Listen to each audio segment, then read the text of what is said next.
નરેન્દ્ર મોદી 3 દિવસ ગુજરાતના પ્રવાસે 10 જાન્યુઆરીએ સાંજે 4 કલાકે રાજકોટ પહોંચશે। રાજકોટથી હેલિકોપ્ટર મારફતે સોમનાથ જશે। સોમનાથમાં ઓમકાર મંત્રોચ્ચાર કાર્યક્રમમાં ઉપસ્થિત રહેશે। સોમનાથ મંદિર ટ્રસ્ટના ટ્રસ્ટીઓ સાથે બેઠક પણ કરશે। પીએમ મોદી ડ્રોન શો પણ નિહાળશે। 11 જાન્યુઆરીએ શૌર્ય યાત્રાનું પ્રસ્થાન કરાવશે। મંદિરમાં દર્શન પૂજા કરી જનસભાને સંબોધિત કરશે।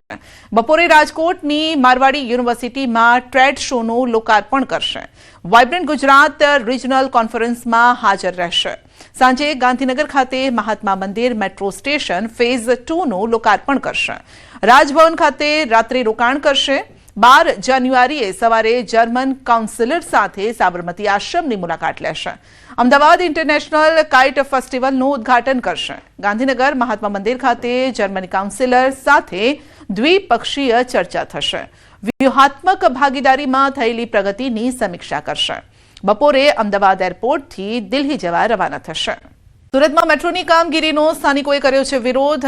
અડાજણ બદ્રીનારાયણ મંદિર પાસે મેટ્રોની કામગીરીનો વિરોધ કર્યો છે। ભવિષ્યમાં મેટ્રો સ્ટેશન અને પિલરના કારણે પડનારી ટ્રાફિક સમસ્યાના કારણે વિરોધ થયો છે।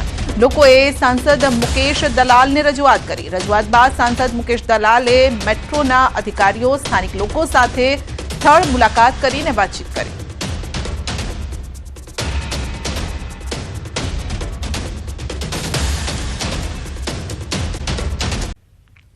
રાજકોટ જિલ્લામાં એક જ દિવસમાં 11 ભૂકંપના આંચકા અનુભવાયા છે।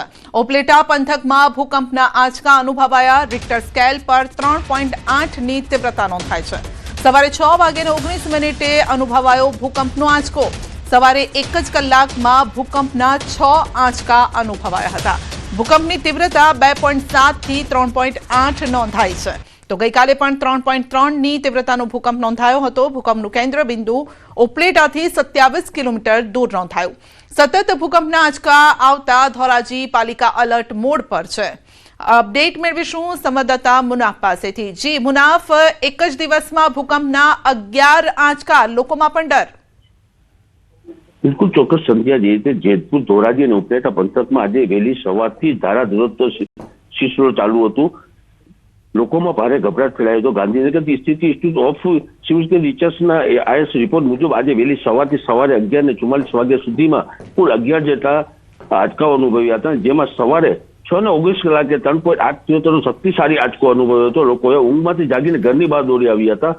તમામ આંચકાનું કેન્દ્રબિંદુ ઉપલેટાથી આશરે 26 થી 28 કિલોમીટર પૂર્વ ઉત્તર તરફ દિશામાં નોંધાયેલું હતું। જમીનના હલચલ અને 11.9 કિલોમીટર 15 કિલોમીટરની ઊંડાઈની જોવા મળી હતી। વારંવાર આવતા આ કારણ જેતપુર શહેર સહિત જેતલસર, પેડલા, પીપરિયા જેવા ગ્રામ્ય વિસ્તારોમાં લોકોનો ભયનો માહોલ જોવા મળ્યો હતો, જેને લઈને ધોરાજી ડેપ્યુટી કલેક્ટર દ્વારા એક ટીમ બનાવવામાં આવી હતી કે ચીફ ઓફિસર ટીમ બનાવી અને જે જર્જરિત જે મકાનો છે તે મકાનોને લોકો જે સારી જગ્યા ઉપર ખસેડવામાં આવ્યા હતા અને સાવચેત કરવામાં આવ્યા હતા કે ભૂકંપ થાય એટલે કેવી રીતે રહેવાનું, કેવી રીતે બહાર નીકળવાનું, કેવી રીતે એલર્ટ કરવામાં આવ્યા હતા।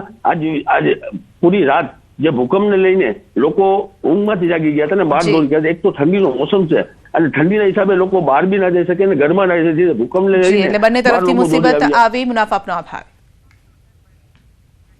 કારણે હવે ગણતરીના દિવસો બાકી છે। આ તહેવાર પતંગ રસિકોના જીવનમાં નવો ઉમંગ લાવે છે, એ તો ખરું, પરંતુ આ ઉત્સવ રાજ્યમાં પતંગ બનાવતી બહેનોના જીવનમાં પરિવર્તન લાવે છે।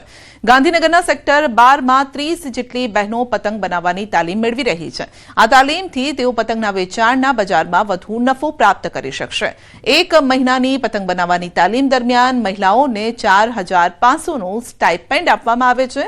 વર્ષમાં 90થી વધુ મહિલાઓએ આ તાલીમ પ્રાપ્ત કરી। આ ઉપરાંત આર્ટિઝન કાર્ડ ધરાવતા કારીગરને વ્યવસાય શરૂ કરવા આર્થિક સહાય પ્રાપ્ત પણ થાય છે। આમ પતંગ બનાવવાની આ તાલીમથી મહિલાઓ આર્થિક રીતે આત્મનિર્ભર બનવાની દિશામાં આગળ વધી શકશે।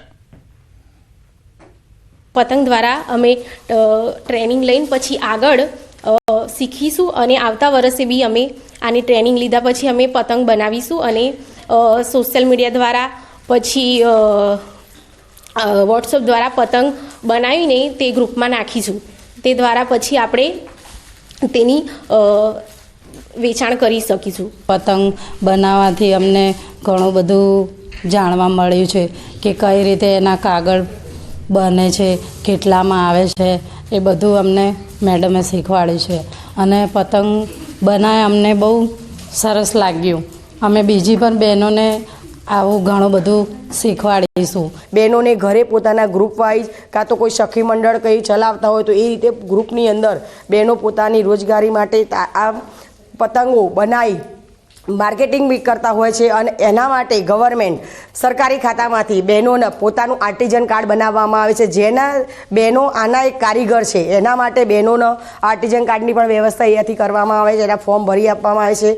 તેમજ આ ઉદ્યોગ કરવા માટે બહેનોને લોનની જરૂરિયાત હોય તો બી એ હેલ્થ બેન્કેબલ વાજપેયી યોજનાના ફોર્મ ભરી આપવામાં આવે છે. સુરેન્દ્રનગરમાં પ્રતિબંધિત ચાઇનીઝ દોરીનો જથ્થો ઝડપાયો છે. માનાવાડા ગામમાં એસઓજીની ટીમે દરોડા પાડ્યા. ઓડીમાંથી 384 રીલ જપ્ત કરાઈ છે. પોલીસે 1.53 લાખનો મુદ્દામાલ પણ જપ્ત કર્યો છે. દોરી આદરિયાણા ગામથી મંગાવી હોવાનું સામે આવ્યું છે અને પોલીસે બંને શખ્સ સામે પણ ગુનો નોંધ્યો છે.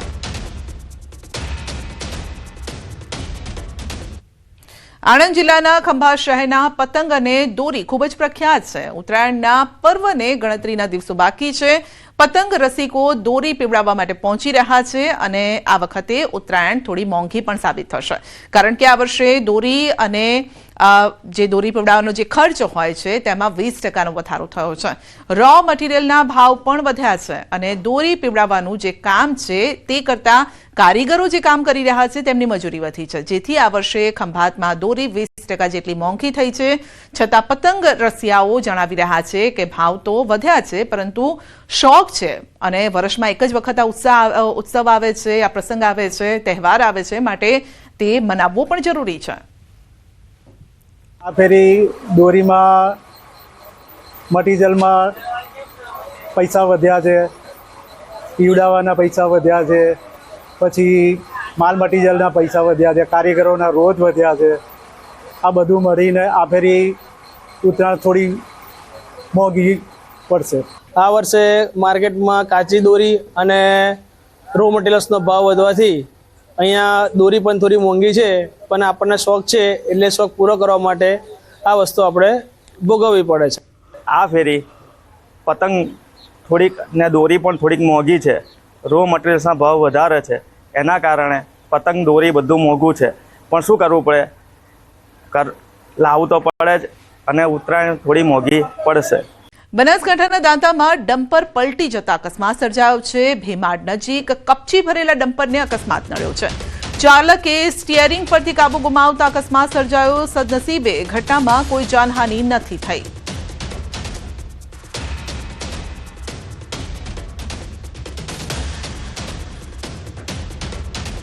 તો દાંતામાં ડમ્પર પલટી ગયું અને અકસ્માત સર્જાયો છે. જોકે સારી વાત એ રહી કે કોઈ જાનહાનિ નથી થઈ. કપચી ભરેલું આ ડમ્પર હતું જેને અકસ્માત નડ્યો. બોર્ડર રોડ્સ ઓર્ગેનાઇઝેશન દ્વારા મુઘલ રોડ પર તાત્કાલિક બરફ સાફ કરવાની કામગીરી શરૂ કરાઈ છે. રાજૌરી પૂંછ અને કાશ્મીર ખીણના શોપિયાની સાથે જોડતો આ મહત્વપૂર્ણ માર્ગ છે. સોમવારે બપોરે નવેસરથી થયેલી હિમવર્ષાના કારણે આ રસ્તો બંધ કરવો પડ્યો હતો. રસ્તાના કેટલાક ભાગોમાં ભારે પવન જે બરફ છે તે જમા થઈ ગયો છે. વાહન વ્યવહાર અટકી ગયો છે અને બીઆરઓ દ્વારા માર્ગને ફરી વાહનો માટે ખુલ્લો બનાવવા બરફ હટાવવાની કામગીરી ઝડપથી ચાલી રહી છે, હાથ ધરાઈ છે. આ કામગીરી જોકે ખરાબ હવામાન અને તાજી હિમવર્ષાના કારણે કામગીરીમાં અવરોધ સર્જાઈ રહ્યા છે. તંત્ર દ્વારા મુસાફરોને હવામાનની સ્થિતિ જોતા સાવચેતી રાખવા અપીલ કરાઈ છે. તસ્કરોનો આતંક વધ્યો છે. સાવરકુંડલાના પીઠવડી ગામે મંદિરમાં ચોરી થઈ છે. તસ્કરો સોના ચાંદીના છત્તર સહિતની વસ્તુઓની ચોરી કરી છે. રાત્રિના સમયે મંદિરમાં તાળું તોડીને ચોરી કરી. ચોરીની સમગ્ર ઘટના સીસીટીવીમાં કેદ થઈ છે. સાવરકુંડલા પોલીસ ઘટના સ્થળે પહોંચી ચોરોને પકડવા માટે તપાસ કરી રહી છે. તો ચોરીની ઘટનાઓ વધી રહી છે. શિયાળામાં લોકો મીઠી નીંદર માણતા હોય છે અને તે સમયે જ ચોર પણ તેના કામે લાગી જતા હોય છે. તો રાજ્યના અલગ અલગ વિસ્તારોમાં ચોરીની આ ઘટનાઓ અને ફરિયાદ બાદ હવે પોલીસ તેમને શોધવા માટે તપાસ કરી રહી છે.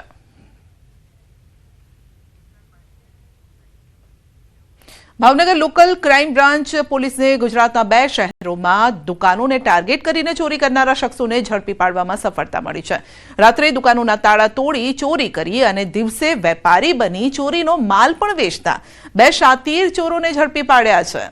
તો આરોપીઓ મૂર્તિ, ગોળ, તેલના ડબ્બા વેચતા ઝડપાઈ ગયા છે. તપાસમાં સામે આવ્યું છે કે બંને શખ્સો ભાવનગર અને રાજકોટમાં અલગ અલગ દુકાનોમાં ચોરી કરી ચૂક્યા છે. તો પોલીસે આરોપીઓ પાસેથી રિક્ષા સહિત કુલ 1.44 લાખનો મુદ્દામાલ પણ કબજે કર્યો. આરોપીઓની ધરપકડ કરી આગળની કાર્યવાહી હાથ ધરી છે.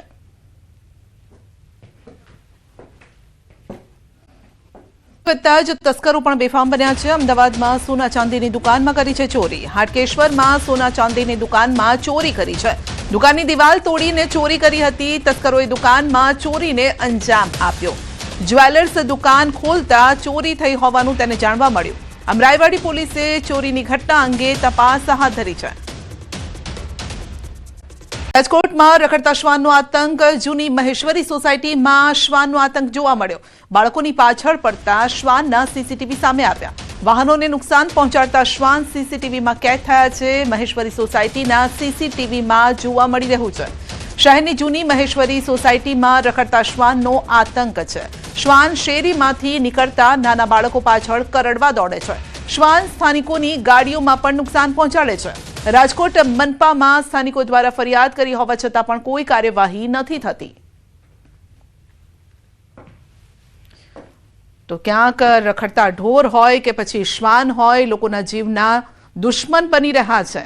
અહીંયા શ્વાન પણ લોકોની ચીજ વસ્તુઓને નુકસાન પહોંચાડી રહ્યા છે. એટલું જ નહીં, જ્યારે બાળકો શેરીમાં રમતા હોય છે ત્યારે તેમના પર પણ હુમલો કરે છે. ગઈકાલે પણ મોરબીમાં આ પ્રકારની ઘટના બની હતી, જ્યાં એક બાળક સાયકલ લઈને ત્યાં રમતું હતું અને તે સમયે જ જે ગલીનું શ્વાન હતું તેને કરડવા દોડ્યું અને તેને પકડી લીધું. બાળક રડવા લાગ્યું, ત્યારબાદ આસપાસના લોકો ત્યાં એકઠા થઈ ગયા. ઉત્તર પ્રદેશના મુરાદાબાદમાં રખડતા શ્વાનનો આતંક જોવા મળ્યો છે. એક રખડતા શ્વાને રસ્તા પર ચાલતી એક માસૂમ બાળકી પર હુમલો કર્યો. શ્વાનના કરડવાથી બાળકી ઘાયલ થઈ ગઈ હતી અને તેને સારવાર માટે હોસ્પિટલમાં દાખલ કરાઈ હતી. બાળકીને શ્વાન કરડવાની ઘટના સીસીટીવી કેમેરામાં કેદ થઈ છે અને શ્વાન કરડવાનો લાઈવ વિડીયો સોશિયલ મીડિયામાં વાયરલ થયો છે. મહાનગરપાલિકા સતત રખડતા શ્વાનોને પકડવા માટે ઝુંબેશ ચલાવી રહી છે. આમ છતાં પણ મહાનગરમાં હજુ પણ શ્વાનોનો આતંક ઓછો નથી થયો. વાયરલ વિડીયો સદર કોટવાલીના ગંજ બજારનો હોવાનું કહેવામાં આવી રહ્યું છે.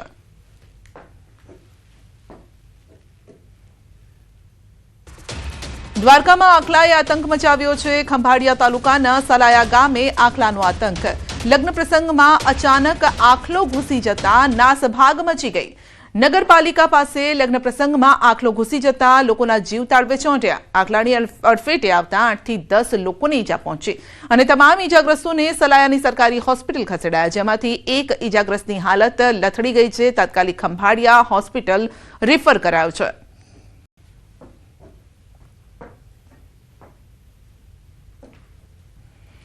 જૂનાગઢના વંથલી પંથકમાં પણ વન્ય પ્રાણીઓનો આતંક યથાવત છે. શિયાળામાં સિંહ અને દીપડા જેવા પ્રાણીઓ શિકારની શોધમાં રહેણાંક વિસ્તારમાં આવી ચડે છે. ખેડૂતોમાં પણ ભારે ફફડાટ છે. ખાસ કરીને નાવડા ગામમાં એક સાથે 3 દીપડા દેખાયા. સ્થાનિકોમાં ભયનો માહોલ છે. જોકે વન વિભાગે સતર્કતા દાખવી પેટ્રોલિંગ તેજ કર્યું છે. છેલ્લા 2 વર્ષમાં આ વિસ્તારમાંથી 20 દીપડાઓને પાંજરે પૂર્યા છે. વન વિભાગે લોકોને વન્ય પ્રાણીઓ સાથેના ઘર્ષણથી બચવા માટે પણ સાવચેતી રાખવાની અપીલ કરી છે. 10-12 તો દીપડા ગામમાં છે, કેટલા હાવીજુ છે. પછી આ રોજનો ત્રાહ અમારે પૂરેપૂરો છે. રોજના ત્રાહમાં અમને એમ થાય કે અમારે આમાં ઘઉં વાવવા કે ન વાવવા. અટાણે એમ થાય કે આમાં કેમ જીવવું. હવે આ સરકાર આમાં કંઈ ધ્યાનમાં લેતી નથી તો અમારે કરવું શું? ત્રાસ છે જાનવરોમાં. સિંહ, દીપડા, રોજ, ભૂંડ, ઝરખ, હરણ, અજગર જેવા હિંસક જાનવરોનો ખૂબ જ ત્રાસ છે. અમારા ગામના ખેડૂતો તેમજ મજૂરો પોતાની વાડીઓમાં કામ કરવા માટે જાય તો જાય કઈ રીતે? ખેડૂતોને એટલો બધો ત્રાસ છે કે આખી રાત ખેડૂતો રખોલા કરે.